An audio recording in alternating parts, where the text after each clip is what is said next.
ఏమీ పిల్ల, ఎవరే వాడు? నీ మొగుడే కదా, ఎక్కడికి పారిపోయాడు అన్నారు. అమ్మంది, అయ్యో తండ్రి, నువ్వు నాకు తండ్రి లాంటి వాడివి, నన్ను గద్దిస్తావెందుకయ్యా? పువ్వుల తోటలో విహరిద్దామని తీసుకొచ్చాడు, వచ్చాను.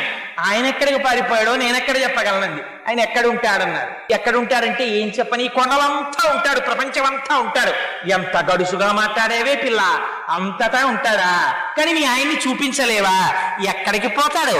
చీకటిగా ఉంది కదా, నేను వృద్ధుణ్ణి అయిపోయాను, నిన్ను గుర్తుపడదామన్నా నువ్వెవరో గుర్తుపట్టలేకపోతున్నాను.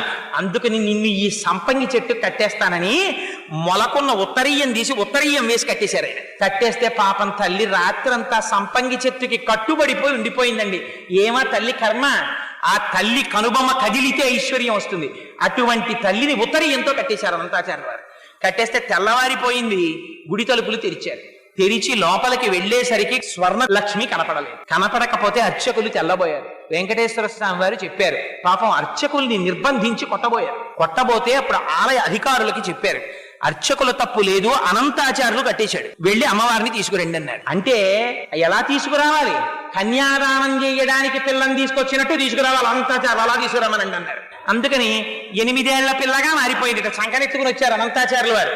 ఎత్తుకొచ్చి తీసుకొచ్చి అక్కడ కూర్చోబెట్టి, అయ్యా తెలియక తప్పు చేశాను అయ్యా వెంకటాచలపతి, ఇదిగో తీసుకొచ్చేసాను, అమ్మవారిని తీసుకోమన్నారు. అంటే ఆయన అన్నారు, నువ్వు అలా తీసుకొచ్చి ఇచ్చేస్తే కుదురుతుందా? నువ్వు మళ్ళీ నాకు పిల్లని తెచ్చి ఇచ్చిన వాడివి, నువ్వు మామగారివి నాకు అని మామగారు అని పిలిచి తను కట్టుకున్నటువంటి పంచె విప్పి అనంతాచార్యులు వారికి మెడలో వేశారు. తను పెట్టుకున్న కర్ణాభరణములను తీసి అనంతాచార్యులు వారి చెవులకి తొడిగారు.